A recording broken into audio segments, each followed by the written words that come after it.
رمسيس يا صغير علقة فوت ولا حدش بسوت لابس ومغير، وفي اخرك تلبس في تابوت. رمسيس يا صغير علقة فوت ولا حدش بسوت. شفت النقلة؟ خيال 100 100 يا عم احمد، ومزيكا فوق النمره واحد. حبيبي يا وش. بص اسمع دي كمان، اسمع دي التترات بقى. ها؟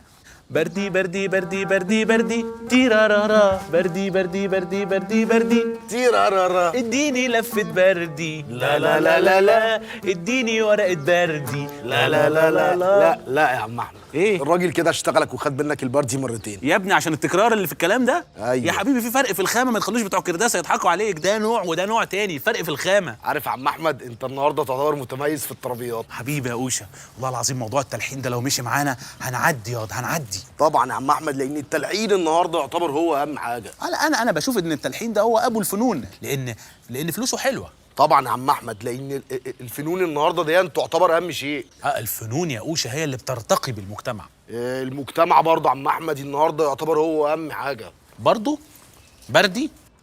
احمد يلا عشان هنصور مشهد الحرب مع الملك. يلا مكياج الذبح. ساره، مشهد الحرب مع الملك رمسيس ملوش اي قيمه من غير اغنيه المشهد، وانا خلاص لحنتها وسمعتها لاوشا وعجبته. خيال جديده يا ابله ساره، ومزيكا فوق النمره واحد. ايه الهبل ده؟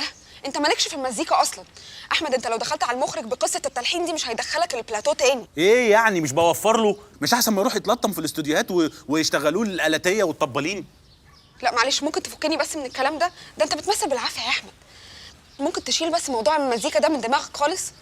انا بقولك كده عشان احنا اصحاب. لا يا ساره، اللي يحطم معنوياتي بالاسلوب ده ما يبقاش صاحبي، يبقى اي حاجه تانية، يبقى صاحب بالين، صاحب مرض، صاحب دكان، لكن مش صاحبي.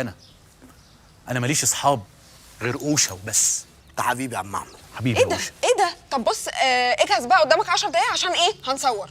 مع السلامه يا ساره. اتفضلي يا ساره، اتفضلي يا ساره. شفت يا اوشا؟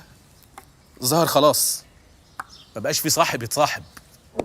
عم احمد مفيش راجل بقى راجل. ايوه. ايه ده؟ مفيش صاحب يتصاحب؟